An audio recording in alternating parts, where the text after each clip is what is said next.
Olá, meu nome é Limar Kamaroff e este é o curso de Direito Médico. Hoje vocês vão ter uma amostra do qual a importância que é o estudo dessa matéria. Eu estou trazendo aqui para vocês uma aula sobre o risco médico. É verdade, que risco é esse? Por que estudar essa matéria?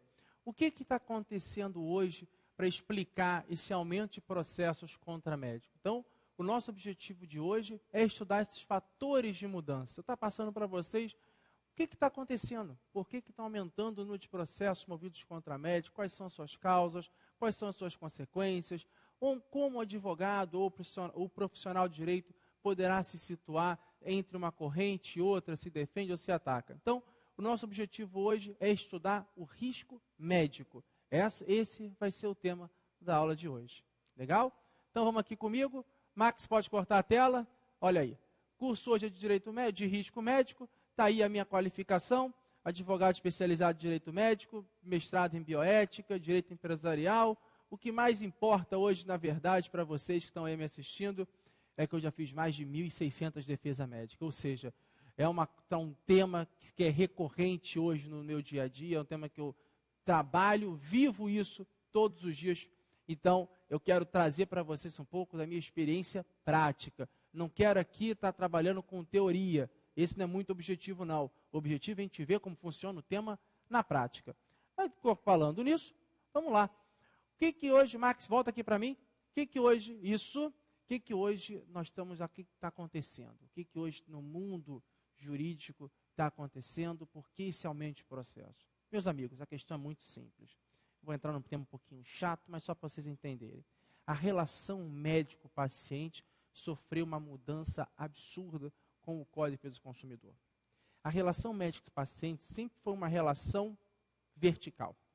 Médico aqui em cima, paciente aqui embaixo, médico manda, paciente obedece. Uma relação altamente vertical, uma relação, em muitos casos, autoritária. E aí, o que aconteceu nessa relação vertical? O paciente, ele não tinha como saber, porque o paciente não é médico, ele não tem como saber o que é feito, por que é feito, qual é a necessidade daquele procedimento, quais são os riscos daquele procedimento. Isso nunca foi da importância, isso nunca foi dado a importância, principalmente pelo médico, para explicar ao paciente. Por quê? Porque numa relação vertical, o médico manda, o paciente obedece. O médico pauta o seu relacionamento por dois princípios bioéticos.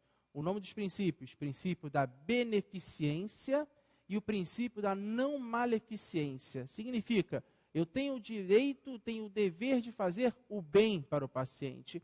E eu tenho a obrigação de não causar mal ao paciente. Então, a beneficência, fazer o bem, não maleficência, não causar o mal. Logo, eu como médico, se eu posso apenas fazer o bem e não posso causar o mal, o paciente não corre risco nenhum.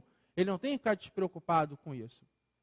Pois bem, só que existem outros dois princípios que regulamentam a relação médico-paciente que foram deixados de lado até final da década de 60, início da década de 70 nos Estados Unidos. São esses princípios da autonomia de vontade e princípio da justiça.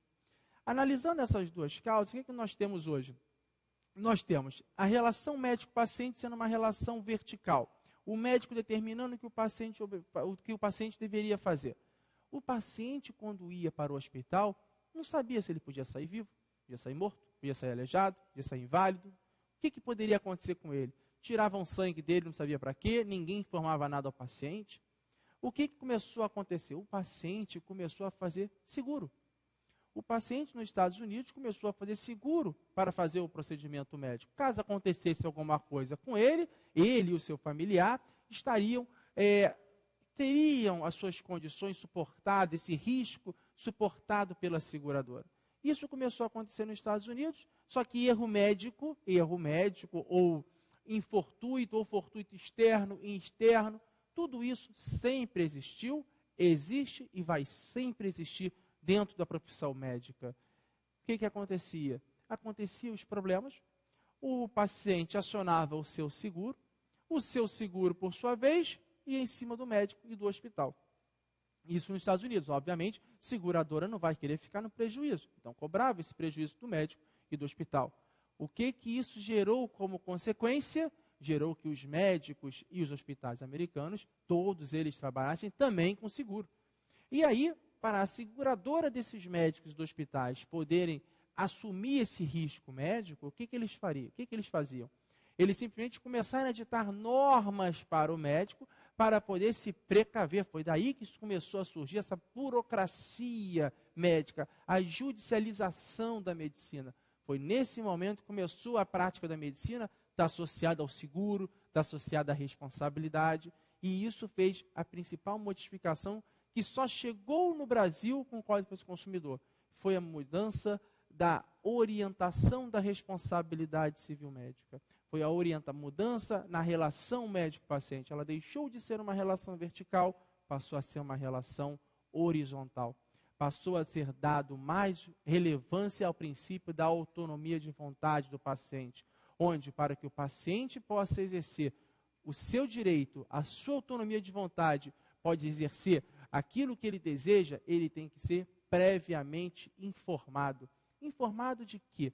Informado dos riscos, dos objetivos, da forma de tratamento, do tempo de recuperação, de tudo aquilo que ele considera importante para poder decidir se vai fazer ou se não vai fazer o tratamento. Até porque o corpo é o do paciente, o direito ao corpo é do paciente. O médico está ali para ajudar o paciente.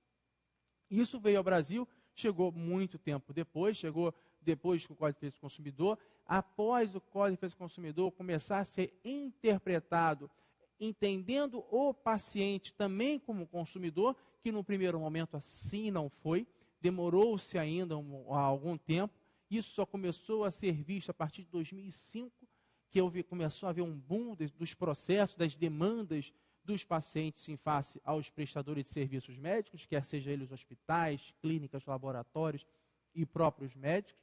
Então, a principal mudança que a gente conseguiu encontrar hoje dentro dessa relação médico-paciente foi a orientação.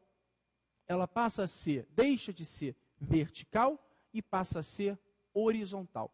Essa relação médico-paciente, o paciente e o médico passam a estar no mesmo plano, sendo que o respeito ao princípio da autonomia de vontade, o médico passa a ter o dever de, passa para o outro lado, Max, passa para a tela, passa a ter o dever de informação. Essa é a primeira grande mudança, primeira causa legal das mudanças que geram com a relação médico-paciente. O médico passa a ter o dever de informação. Segunda mudança trazida pelo Código de Defesa do Consumidor, olha aí, é o reconhecimento da hipossuficiência. Max, em mim de novo. Olha só, a relação, ela é agora uma relação horizontal, não é? Perfeitamente. Só que não é uma relação horizontal igual, é uma relação horizontal hipossuficiente, é uma relação horizontal desigual. O Código de Defesa do Consumidor reconhece essa desigualdade entre um e outro, e a esta desigualdade é chamado de hipossuficiência, que podem ser de duas formas. Primeira forma, hipossuficiência técnica. O paciente não é médico, ele não tem como saber da linguagem médica. Para isso, o médico deve falar para o paciente de uma forma clara, precisa, objetiva, de forma que o paciente consiga entender e mensurar os riscos. Segunda hipossuficiência dada pelo Código de Defesa do Consumidor, hipossuficiência econômica. Por quê? Não importando a quantidade de dinheiro que tem o seu paciente, pode tratar um milionário, não é essa a questão. A hipossuficiência econômica é caracterizada pelo poder de precificação. Se o médico tem esse poder de precificar quanto vale o tratamento, quantos são os seus honorários, quanto vale o show, é o médico que fala isso, ou seja, é o médico que tem o poder de precificação. Então, o paciente ele é hipossuficiente economicamente, porque só lhe cabe pagar. Ok? Volta na tela. Aqui então nós temos, pelo Código de Defesa do Consumidor, o dever de informação por parte do médico e o direito à informação por parte do paciente. Nós temos o reconhecimento da hipossuficiência, que, como eu disse, pode ser técnica e econômica em favor do consumidor.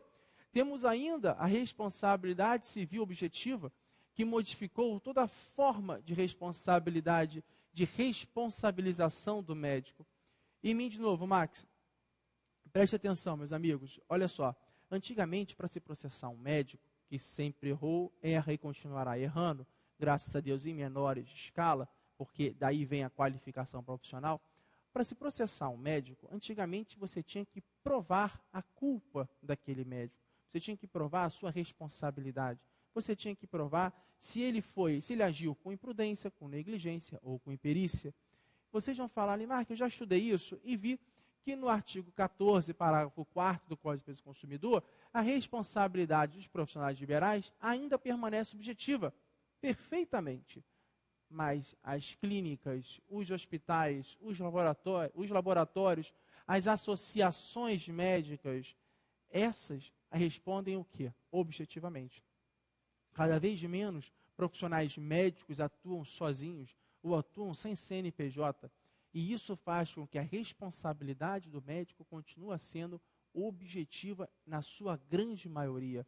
Isso para não falar quando a atividade médica implica também em risco para o paciente, onde o fim é mais importante que os meios, tal como o exemplo da cirurgia plástica, onde o paciente só contrata porque lhe é garantido antecipadamente o fim do tratamento.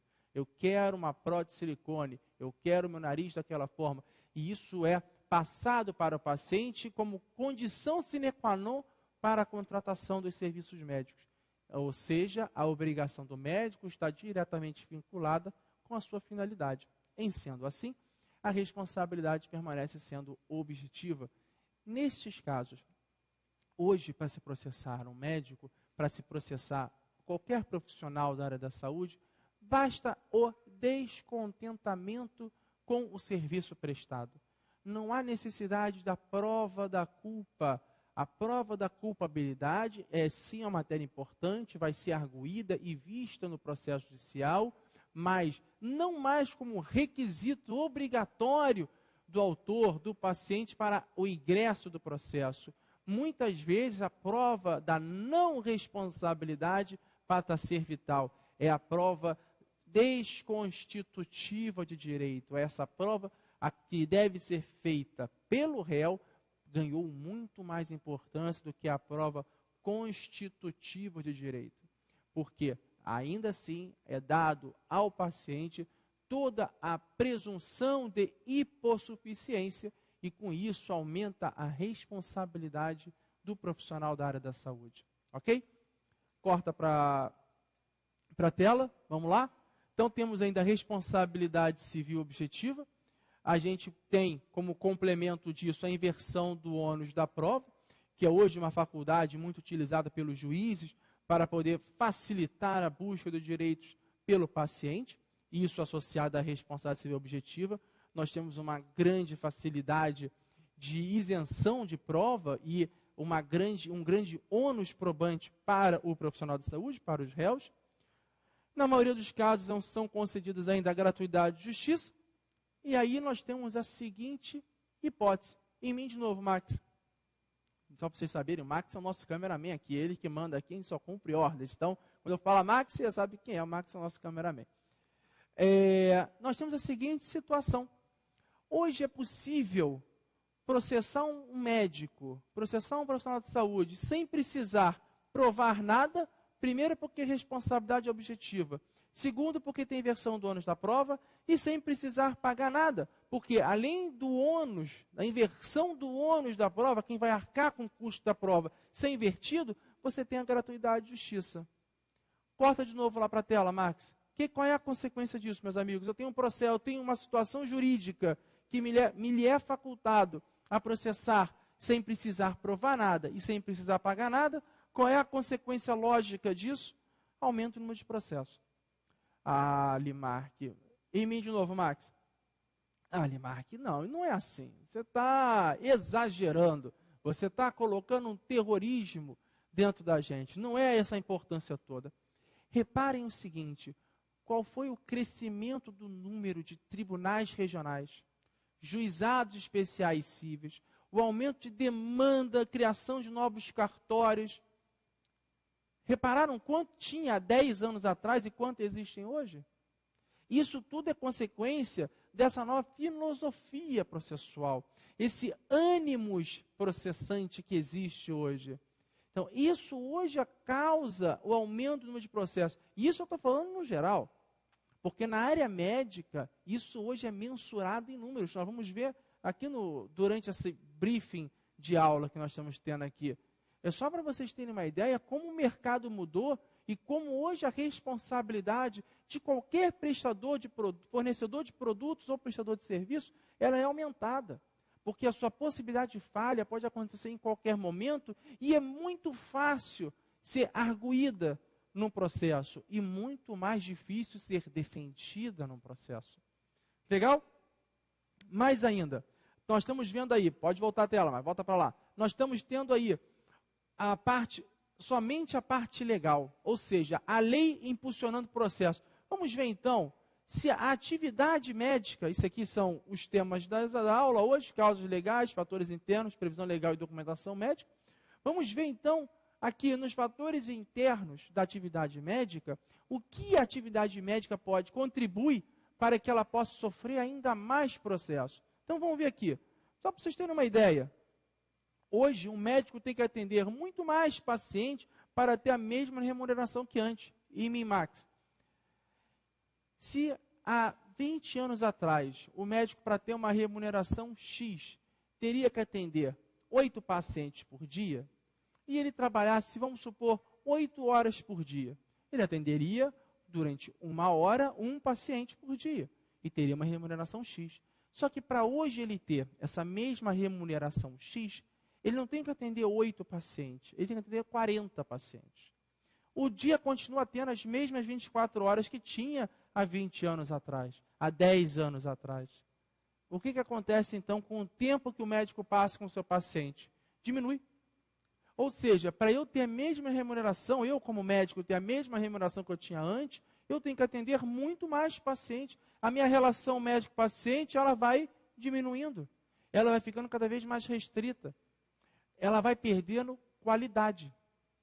Porque o tempo que eu dispunha para escutar o paciente, fazer uma boa anamnese, ele vai ser cada vez mais reduzido. Isso para se manter a mesma remuneração. Legal? Corta na tela. Outro fator interno. Se os médicos são sem tempo para atender paciente, obviamente ele não tem tempo sequer para investir no seu treinamento e seu aperfeiçoamento. Volta aqui comigo. É muito comum